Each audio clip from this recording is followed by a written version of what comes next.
Olá pessoal, boa noite. Aqui professor Frank, o seu professor de filosofia. Nós vamos estar falando na nossa aula de hoje sobre o Estado moderno. Bem, então desde o princípio, desde as primeiras civilizações, o homem se organiza enquanto Estado, ou seja, o homem é governado. E aí nós precisamos partir da compreensão do que vem a ser Estado. Então o Estado são as instituições públicas que organizam o modo de vida das pessoas. Então são as instituições que produzem a escola, produzem a saúde, administra a infraestrutura urbana. Então isso é o Estado, Bem, então o tema da nossa aula de hoje é o Estado moderno, Bem, quando falamos de Estado moderno, estamos falando deste Estado a partir do século XIX, de um Estado onde os cidadãos passam a ter direitos civis. Mas não foi sempre assim. Se nós partirmos dentro da história, lá no feudalismo, entre os séculos V e XV, o poder era descentralizado, onde nós tínhamos o rei e a Igreja Católica com grandes poderes sobre a população. Se nós partirmos para um período mais distante, Roma, então nós tivemos a República e o Império Romano, E aí sempre com o poder de grandes reis, de grandes governantes. Se nós partirmos para Egito e Grécia, nós temos a chamada teocracia. Então, ao longo do tempo, o homem foi mudando a forma de organizar a administração sobre as pessoas, E aí nós precisamos partir do nosso estudo a partir de alguns importantes teóricos do tempo. Vamos partir então de um teórico lá do século XIV, do período conhecido como absolutismo. Então, Maquiavel e Thomas Hobbes são dois filósofos do período absolutista. Então, o absolutismo foi um período que se estendeu entre os séculos XIV e XVI, marcado principalmente pelo poder centralizado nas mãos do rei. Ou seja, existe uma célebre frase de Luís XVI que fala: o Estado sou eu.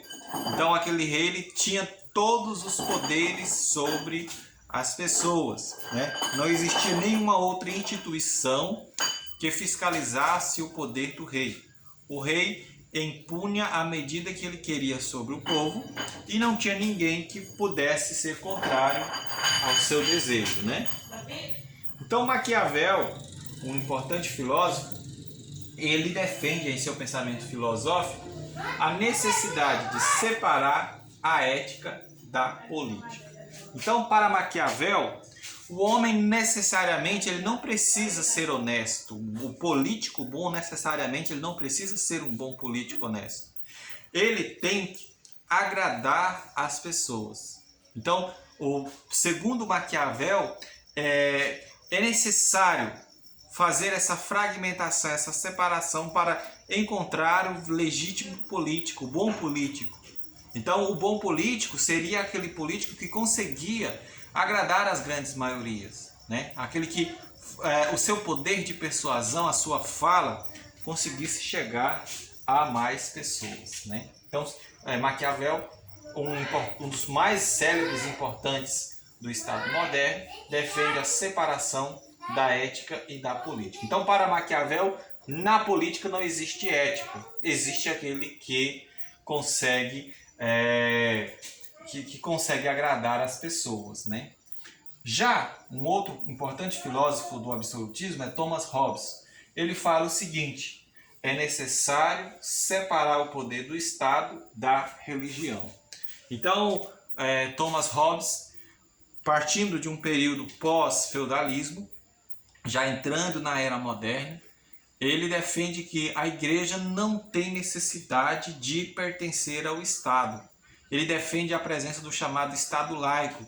Não tem necessidade no poder administrativo de fazer essa correlação entre fé e governantes, Então é necessário que o Estado tenha independência para governar o seu povo e que a igreja não tenha influência nesse processo administrativo, né? Então esse é o pensamento de Thomas Hobbes. Agora, se nós partirmos para o iluminismo, lá por volta do século XVIII, nós temos John Locke e Rousseau. John Locke, ele fala o seguinte: ele é um político liberal, e aliás, ele é um filósofo que defende o liberalismo.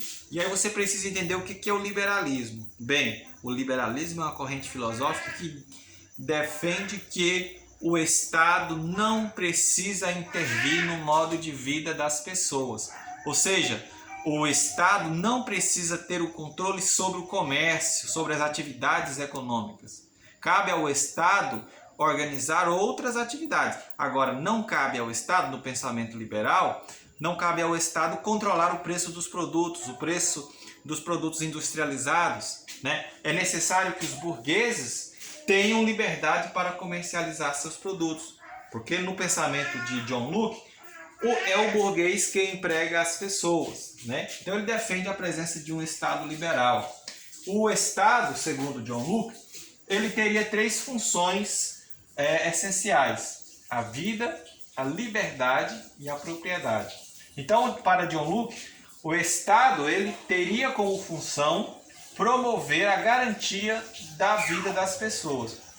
De que forma que o Estado garantia a existência da vida das pessoas?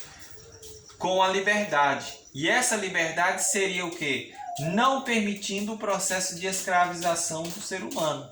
O homem ele precisaria ser livre para comprar, para exercer suas forças. Ele não poderia estar preso a religiões, ele não poderia estar preso a um patrão, né? Se ele tivesse preso a um patrão, se ele fosse um escravo, ele não conseguiria, tudo aquilo que ele produzisse não seria dele, seria do seu senhor.